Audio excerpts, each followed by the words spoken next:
Hello, అరే నరసింహారావులు వేసినావురా nomination? Azhar ఎందుకే లేదురా? వెయ్యే నీ ఎవడెవడో చేస్తాడు, నువ్వేస్తేమవుతుందిరా? ఎయ్ అబ్బా, మొన్న సర్పంచ్ గా నిలబడమని నిండా ముంచింది సరిపోతలేదా? మళ్ళేందో నిలబడని ఎగెత్తాను. అరే మా సుజాత కలిపినావురా ఫోను, దాని కీసిపీట కుచ్చిక మాటలు వినబడతానే. అరే ఏడి పోయినా ఇడిచిపెడతలేదురా నన్ను. అరే నువ్వు ముందుగా దాని ఫోన్ కత్తిరిరా. ఫోన్లో కాదు, ఇక గిక్కడ చూడు గిట్టు.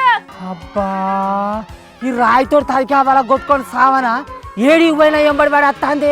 మరి నువ్వు చేస్తున్నది ఏం పని అయ్యా? ఉత్తగుండ ఉద్దయితలేదా నీకు? ఏం ఊకోనిరా? అరే ఊళ్ళో ఎంపీటీసీ ఎలక్షన్లు జరుగుతాయి, మరి మాట్లాడుకొని అనే జ్ఞానం లేకపోతే ఎత్తారా? ఇదివరకే నరసింహారావు మామ సర్పంచ్ గా నిలబడి నిండా మునిగిండు.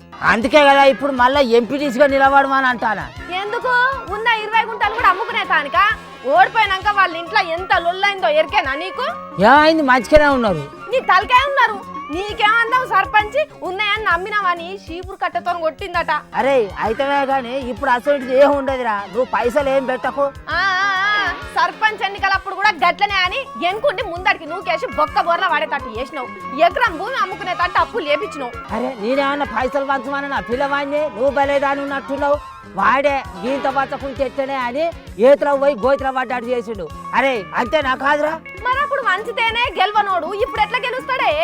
ఎందుకు తాత లేనిపోని ఆశలు పుట్టించి నిండా ముంచుతావు? అరే ఆ బుడంకాయ మూతిని గట్లు చెప్తాయి గాని నువ్వు నిలవర్రా, నీకో మంచి ఉపాయం చెప్తా గాని. ఏంటిది అయ్యా మందిని చెడగొట్టే ఉపాయము? ఏం లేదురా, ఎంపీపీ అయితే అనేటోళ్ళు ఉంటారు కదరా, నువ్వు ఎంపీటీసీ గెలిచినాక వాళ్ళకే ఓటేస్తా అను. అట్లా ఓ 1,00,000 2 లక్షల రూపాయలు ఇస్తారు, పట్టుకొచ్చుకో. అమ్మ ముసలోడా. అట్లనే జడ్పీటీసీకి పోటీ చేసేటోళ్ళు ఉన్నారు కదరా, వాళ్ళ దగ్గర పోయి ఎంపీటీసీకి ఓటేసేటోళ్ళను జడ్పీటీసీకి కూడా ఏమని చెప్తా అని వాళ్ళ దగ్గర 1,00,000 2 లక్షల రూపాయలు తీసుకొచ్చుకో. వాళ్ళు ఎవరని పోతారు, ఎటని పోతాడు? ఎందుకురా, రిజర్వేషన్ బట్టి ఇప్పటికే చాలా దిక్కుల ఖరారు కూడా అయింది. అటు రాజ్యం గివిళ్ళు ఎంపీపీ గివిళ్ళు జడిపి అని ఖరారు చేసుకున్నారట. ఎప్పుడో మనం బోర్డే ఆల్చంరా, వాళ్ళు కూడా రెడీగా ఉన్నారట అన్నిటికీ. అంటే మొత్తానికి నరసింహారావు మామన్ మాత్రం ఎంపీటీసీగా నిలబడమంటావు అంతేనా? అవును, వాడు ఒక్క పైసా ఖర్చు లేకుండా ఎంపీటీసీ అవుతాడు పిల్ల. మళ్ళా వానికే సర్పంచ్గా ఓడిపోయిన సానుభూతి కూడా ఉన్నది. అరే నరసింహరావులు, నువ్వు అస్సలు వెనుకకు తగ్గకురా. ఇగో గిట్లానే కొంపలు ముంచినావు. ఏంది పిల్లని అడుగుతావా? అరే నా మాటినరా, అడుగులేదు నుడుగులేదు, నువ్వు సప్పుడు చేయకపోయి నామినేషన్ అయిపోరా. పో నువ్వు పో, నువ్వు వేసి వచ్చిన తర్వాత అందరు నీ దగ్గరికి వస్తారు. వద్దే నరసింహారావుల మామ, ముసలోడు ముంచి కూసుంటాడు. పోటీ లేదు గీటి లేదు, అనవసరంగా అత్త తిడతదే. అందుకొని చంపిన అనుకో ఒక్కటే బురుగుడు కానీ ఏమనుకుంటాడో ఏమో కానీ. అరే నడిమిత దొచ్చుడు ఆగం చేసుడు. అరే ఏడి పోయినా న్యాయం పడతావు, నన్ను నిమ్మలంగా ఇయ్యవు. గెలిచేదాకో తీరుంటది, గెలిచినాక ఇంకో తీరుంటదే. ఇప్పుడు గెలిచిన సర్పంచుల సంగతే చూడరాదు. పెట్టిన పైసలు ఎట్లా రాలగొట్టుకోవాలని మస్తు తక్లీఫ్ అవుతున్నారు. మాగత్త గాని అరే నువ్వు నామినేషన్ వేసి వచ్చినాక నాకు ఫోన్ చేయరా. ఎందుకు తాత లేనిపోని ఆశలు పుట్టిస్తావు? కేసీఆర్ సార్ ఏమన్నాడు అంతల్లే మర్చినావా?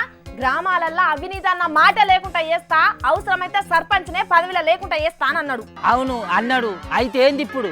ఈ లంచాల వ్యవహారం గీడ నడవదు కానీ సప్పుడేకి ఇంటికి నాడు. ఏమైందిరా, నీ పిల్లని తిడతానని సప్పుడే కూకుంటానవా? ఓ నేను వచ్చామా అనుభవ కాదు, కత్తిరిన కత్తిరించుడు. ఈ కోడి మీద దాన్ని మాటలు పట్టుకొని వాడు అట్లా చేసినట్టున్నది. సాలుగంతి ఓ ఊళ్ళా, మీ ఊళ్ళో పొంటి కూడా గిసోంటి కథలే నడుస్తున్నాయట కదా. లీడర్లు ఎప్పుడు గదే పని మీద ఉంటారు కానీ మీరైతే ఓటు అమ్ముకోకుర్రి పైసకు, సరేనా?